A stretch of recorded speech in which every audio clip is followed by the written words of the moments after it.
County 911. I heard what I think is true. My brother lives here.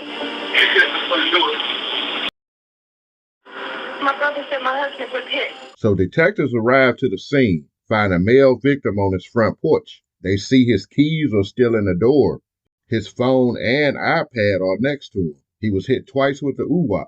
They find one casing on the scene. He was identified as George, 43 years old, ran his own security company, and worked a side job as security. He had 3 sons and was married to his high school girlfriend, Tia, for 22 years. His sons were still asleep when the incident happened. So they speak to his wife, Tia. She says she was lying down, heard what she assumed to be someone letting the UWAP loose. So she runs to her brother Tim's room. He wasn't in there. Then all of a sudden she remembers she saw him at the table using a laptop earlier. So she said, "Did you hear that?" He said yes, so she calls 911. The detective asks, "Do you know of any reason anyone would want to hurt him or anyone in the family?" She says no. Then they ask, "Does he carry around a lot of money?" She says no, they stay broke. So if he had any issues, he wouldn't tell her because she suffered from depression real bad. So they wrap that up with Tia, then talk to her brother Tim. He states he'd been living there for 2 years. He was living out of motels, but George told him he could work with him and live in the house. So the detectives asked what happened. He said he was sitting at his laptop, heard the UWAP, looked outside and saw George. So they tell him if they hear anything, Tia has their card because it's not a random M. So they get back to the station, check on George in the computer, see what type of record he has. George is clean. So as of now, they thinking, well, maybe he has a secret life. So they get the phone records back, see that George spoke to a woman named Latanya at 10:22 p.m. up until he made it home. So detectives head to the address they have for her. She answers the door and asks, "Is this about George?" They say yes. "What is your relationship with George?" She said that she was employed at the company for 6 years. They asked her how did she find out about the situation. She said by Tim when he came to the office. Then she stated she spoke with George last night up until he pulled up to his house. He said, "I'm home, I'll talk to you tomorrow." She also stated Tia wanted to leave the marriage. Latanya says she doesn't see him being involved in anything shady that would bring drama his way. But the guy that lived with them, Tim, on the other hand, she heard rumors he was out on the streets and got into some problems. So they wrapped that up with Latanya. Later that night, the news aired the story. I'm gonna do it by myself. Finding the strength to carry on with her life is virtually impossible. Tia Young lost her husband of almost 23 years overnight. He was a really good guy. So the next day, they bring Tia and Tim back down there. Detectives start with Tia, asking her about their relationship. She states that she lost her job and she has bad depression. So she's been in a funk lately. The detectives ask her, have she ever talked about leaving him? She says she have her moments, but it doesn't last long. She stated George asked her why she doesn't show affection towards him anymore. She said because she's depressed. The detectives asked were there any outside relationships by you or him. She states no. So then the detective asked, when did Tim move in with y'all? She said 2 years ago, but Tim is really not her brother. She just calls him that.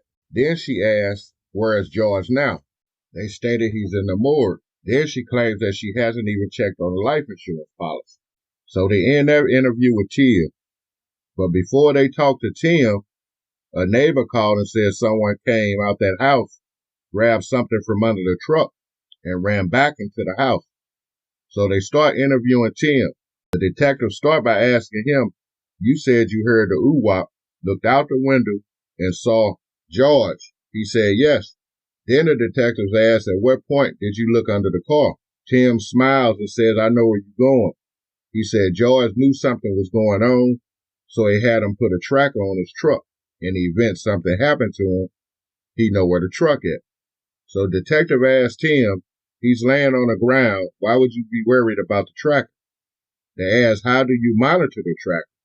He said through an app on his phone, but he deleted it. Then detectives asked, where is the tracker? He said, in my room. So then the detectives asked, can they look through his phone? He stated yes. So they see messages from every day except the day of the M. Those were deleted. So another detective goes back in there with the first interview. He asked him, why would you be monitoring his movements? He said, it's not monitoring. So the detectives say, I don't understand how someone who lets you live with them, give you a job, is laying there, and the first thing you do is take something off his truck. Then Tim says he knows that George was transporting UWAPs out of Florida. They say they don't believe that at all. Maybe you the one did it. So they end that interview, head in there to get Tia, who doesn't seem to care, take them to the house to retrieve a tracker. They also grab 2 phones and a laptop. She called her best friend. She put it on speakerphone so I could hear it. She said, go in Tim's room and get any cell phones you see and put them in my room. And I also know that my brother had a big insurance policy. So after that, the detective brings Tia back out of the house. Asks her did she make that phone call on her way home. She said that she called Kim. The detective asked Tia, did you tell Kim to remove those cell phones? Tia said no. So they asked Tia, who are you covering for? And who is Tim to you? Tia said he's a friend of the family. So they let Tia go, snatched Tim back up. Asked him why did Tia tell her friend to get the phones? Tim said he doesn't know, but she did make the call. So they let Tim know they would not stop working the case. So the next day, the phone records come in. They see all type of messages between Tim and Tia that show that they are in a relationship. Then the tracker shows Tim checked it a couple hours before the end. Everything is coming together now. So the insurance company called and said, She called a life insurance company. I had to call the life insurance. $1 million policy. Wow.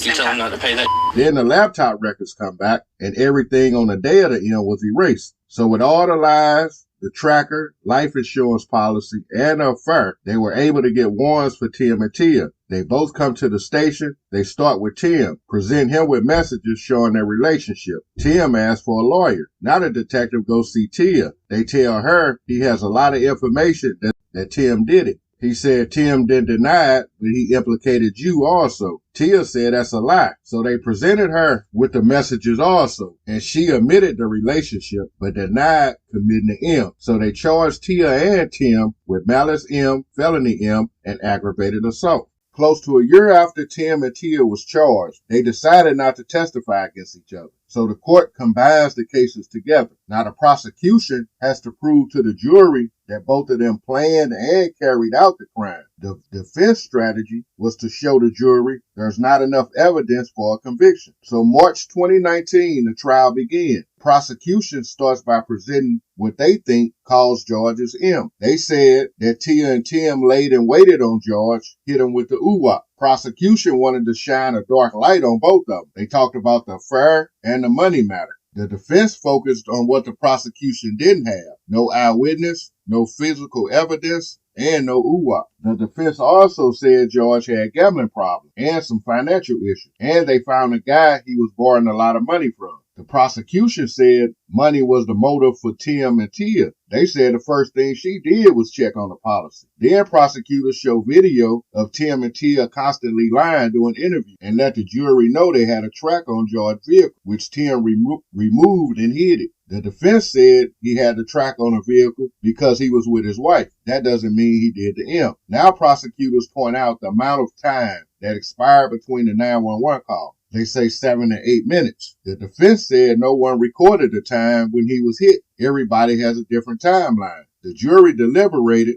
found Tia guilty on 4 or 5 counts. She received a life sentence. Tim was guilty on all counts. He received life without. Leave me some comments, hit that like button. Stay safe out there. I'm done talking. That it was his wife who was having an affair behind his back with this guy that he brought in off the street and gave a job and gave a place to live.